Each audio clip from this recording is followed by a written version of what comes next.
Hey guys, it's Clara from Online Fabric Store. I need a dog bed that's a very specific size, so I'm making my own. This removable cover is washable and has a simple Velcro closure. You can also make outdoor cushions in the same way. So let's get started. The materials you'll need are outdoor foam, outdoor fabric, I'm using Sunbrella fabric, cushion underlining, which is optional, a ruler, 3/4 inch sew-on Velcro, clips or pins, scissors, thread, and a sewing machine.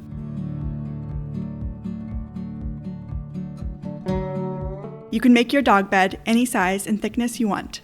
Mine will be 15 by 33 inches when finished, with 2-inch foam. Cut the foam to be the finished width and length of the bed. You can use a serrated or electric knife like a turkey knife. I'm using outdoor foam that lets water drain easily and moisture to evaporate quickly, which prevents mildew. Cut the main fabric to the correct dimensions. The main fabric width is the finished width plus the height of the foam times 2 plus 1/2 inch. For me, that's a total of 19.5 inches wide. For this bed, the back where the Velcro will go is the shorter dimension, but your back may be along the longer side, so just make sure the width measurement is the front and back edges. The main fabric length is the finished length plus the height of the foam times 2 plus 2 inches. The extra 1.5 inches is for the Velcro flap. For me, that's a total of 39 inches long.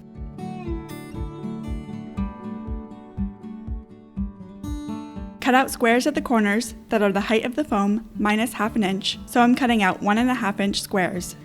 On the side that you want the Velcro on, cut off an extra 1.5 inches. I'm using durable Sunbrella outdoor fabric for the cover. Pre-washing your fabric is recommended, especially for cotton fabrics. Cut the cushion underlining to be the width of the bed plus 1 inch and the length of the bed plus 1.5 inches. For me, that's 16 by 34.5 inches. This cushion underlining fabric also allows for drainage and quick evaporation, plus it helps prevent the bed from sliding on wood floors. You could also use the main fabric for the bottom if you prefer.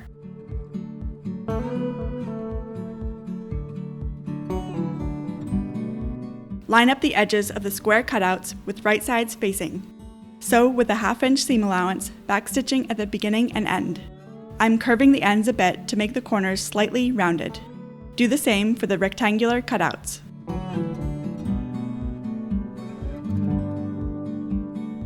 Fold the short edges of the flap in 1/2 inch and pin or clip.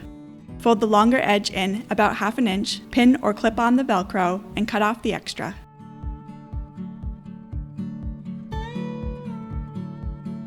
Sew along the edges of the Velcro.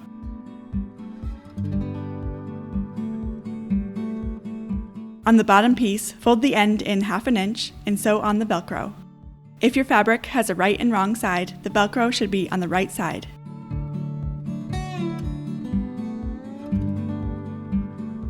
Place the top and bottom edges together with right sides facing. Sew along the 3 sides that don't have the Velcro. At the corners, sew up to the seam, pivot, fold the edges to one side, and continue to sew.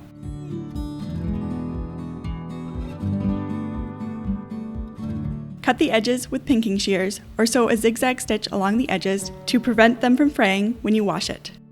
Turn the cover right side out and push out the corners.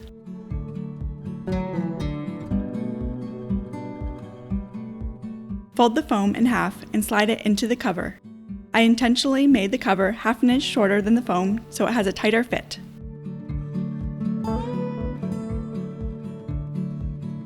Close the Velcro flap and the dog bed is done.